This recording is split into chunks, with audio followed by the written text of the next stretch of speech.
But if you want to have properly funded public services, we put a lot of pension tax relief to make sure people have strong incentives to save for their retirement. They told us Labour would bankrupt Britain. But what if the danger is far more personal? What if they're not just coming after the economy, but after you? Your savings, your pension, your home, even the inheritance you've spent a lifetime building for your children. This is not political theatre anymore. This is real. This is about the very money in your bank account, the roof over your head, and the future of your family. But before we get started, if you find value in what we're doing here, lend us a hand and subscribe today. Thank you for your support. And at the centre of it all stands a man you've probably never even heard of, Torsten Bell, a quiet figure plucked from the shadows of policy papers and party backrooms, now handed extraordinary influence over Labour's economic future. And critics warn, if his ideas become reality, Britain could be facing the most aggressive tax raid in modern history. So who is Torsten Bell? On paper, he's an economist, a man with a polished CV shaped in the corridors of Oxford University, where he studied philosophy, politics, and economics. That classic pipeline into Britain's ruling elite. But beyond the academic shine, his critics ask, has he ever done a real job? Has he ever run a business, worried about making payroll, or worked on the shop floor? The answer, many suggest, is a resounding no. Instead, Bell's career has been one of political backroom manoeuvres. He served under Ed Miliband as head of policy. Yes, the very same disastrous campaign that gave us the infamous Ed Stone and one of Labour's most humiliating defeats. After that, he was parachuted into Swansea West as a Labour candidate. Locals accused him of being an outsider with no connection to the area. Party members themselves weren't impressed. He lost. Yet somehow, despite these failures, Torsten Bell has risen again. This time not as a candidate seeking votes, but as an advisor shaping the taxes that will affect every household in Britain. And now Rachel Reeves, Labour's Chancellor, has turned to him for guidance in drafting her autumn budget. And this is where alarm bells begin to ring. Because Bell's record, his writings and his proposals read like a manifesto for a relentless tax assault. Let's break it down. Pensions. He has suggested slashing the lifetime tax-free allowance from £270,000 down to just £40,000. He wants to cap tax-free lump sums and reduce the relief you get when paying into your pension. Translation? You work hard your whole life, save carefully, and when you finally retire, the government takes a larger slice of what you've earned. Inheritance. He has floated scrapping the nil rate band altogether, meaning everyone could face inheritance tax, no matter how modest their estate. The dream of passing your home or savings to your children, under threat. Homes. He has proposed removing primary residence relief, meaning even the sale of your family home could face a flat 28% capital gains tax. Imagine working decades to pay off your mortgage, only to be taxed again when you try to downsize. Business.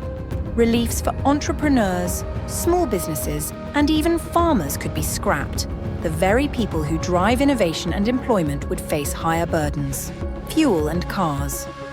He's pushed for scrapping the 5p cut in fuel duty, then raising it by 2% every year. He's argued for road duty on electric cars, higher vehicle excise duty for heavier cars, and new levies across transport. Everyday savings. He has even floated capping tax-free ISAs at £100,000, scrapping the lifetime ISA entirely, and raising capital gains tax on shares to 37%, and on real estate to an eye-watering 53%. This isn't just a tweak here or there. It's a systematic strategy. A raid on savings, pensions, homes, cars, fuel, small businesses, every corner of everyday life. Now step away from the spreadsheets and percentages. Think of the human cost. A retired couple in Yorkshire who've saved diligently their whole lives. They've put money into a private pension, hoping to enjoy a modest retirement and maybe leave something for their children. Under Bell's ideas, their pension lump sum could shrink, their inheritance taxed, their home sale penalised. Dreams of leaving a legacy gone, or a young family in Birmingham stretching every penny to buy their first home.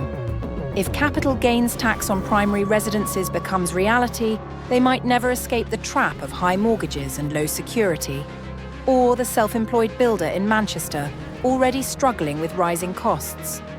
Add higher national insurance contributions, loss of business relief, and new road taxes on his van. And suddenly the very act of working hard and doing the right thing feels punished. The question people are asking is simple. Why should those who played by the rules pay the price for Labour's black hole? And here lies the heart of the problem. When Rachel Reeves became Chancellor, she claimed Labour had inherited a £22 billion black hole. £22 billion black hole. The £22 billion black hole of £22 billion.